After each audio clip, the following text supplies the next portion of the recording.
Des opinions saisissantes, des points de vue renversants, des idées étonnantes. Un vent de fraîcheur sur l'actualité. Karima Brick. Bonjour à tous, très heureuse de vous retrouver aujourd'hui.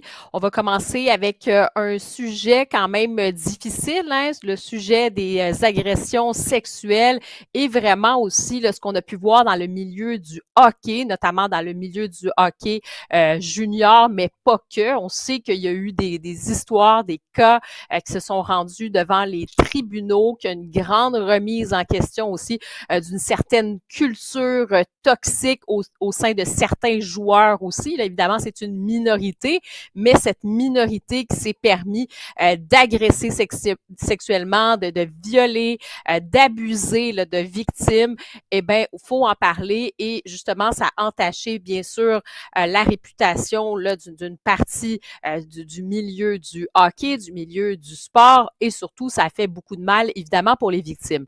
Je vous parle de ça parce que dans le Journal de Montréal, ce matin, je vous invite à aller lire cet article entourant justement la condamnation de deux ex-joueurs, Nicolas Daigle et Massimo Siciliano, donc deux ex-joueurs des Tigres de Victoriaville, Nicolas Daigle donc, et Massimo Siciliano, qui ont été condamnés respectivement à des peines de 32 et de 30 mois de prison pour agression sexuelle et ils ont pris le chemin de la prison hier.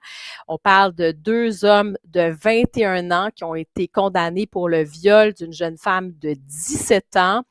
Ça s'était produit dans la nuit du 5 au 6 juin 2021. Ça se passait après la victoire de leur équipe en finale de la Coupe du Président. Et aussi, dans des facteurs aggravants en plus, il y avait Nicolas Daigle qui avait filmé aussi une partie du crime, une partie de cette relation, en fait, de cette agression sexuelle. Et ensuite, il a montré, imaginez la vidéo à des gens qui étaient présents dans cette fête-là, qui était organisée donc en l'honneur de l'équipe. Et ce qu'on nous dit aussi, c'est que le directeur général des Tigres, Kevin Cloutier, qui avait vu les images, on dit qu'il est toujours en poste. Il avait été assigné comme témoin au procès. Il a même rédigé une lettre de support, de soutien aux deux jeunes agresseurs. Ça a été déposé aux observations sur la peine et les dirigeants de la LHJMQ, donc de la Ligue de hockey junior majeur du Québec, ont dit que oui, ils vont parler avec monsieur Cloutier dans les prochains jours, avoir sa version des faits parce qu'il y a plusieurs qui en appellent littéralement à une démission en disant mais attention là on parle de soutien, qu'est-ce que c'est que ça? Donc oui, on va devoir avoir des réponses là-dessus si on veut changer ce climat. Évidemment, on peut pas faire d'association ou quoi que ce soit, on va regarder la situation, mais je pense que ça pose vraiment quand même des enjeux dans les organisations, comment on gère ces histoires-là. Donc ça, c'est très important.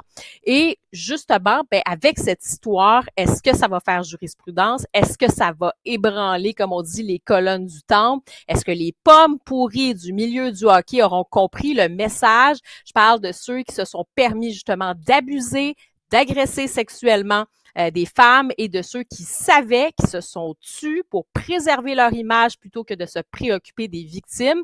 Je le répète, c'est une minorité, mais elles ont fait du mal à bien des gens, à la société, à l'image de leur sport. Ensuite, oui, j'espère qu'on va continuer à faire le ménage dans le milieu du sport de compétition. J'espère qu'on va en finir avec cette omerta qui a pu régner pendant des années avec une culture qui a été toxique, une culture de domination chez certains individus.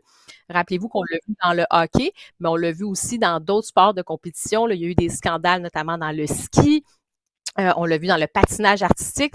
Cette fois, c'était plutôt des entraîneurs qui ont abusé d'athlètes, mais ça fait partie de ce ménage qui est à faire. Alors, j'ai envie d'envoyer justement peut-être ce petit mot à ces quelques joueurs de hockey qui auraient des intentions malveillantes, qui seraient tentés de duper, d'agresser sexuellement des victimes, de violer des femmes, mineures ou majeures. La justice ne vous lâchera pas.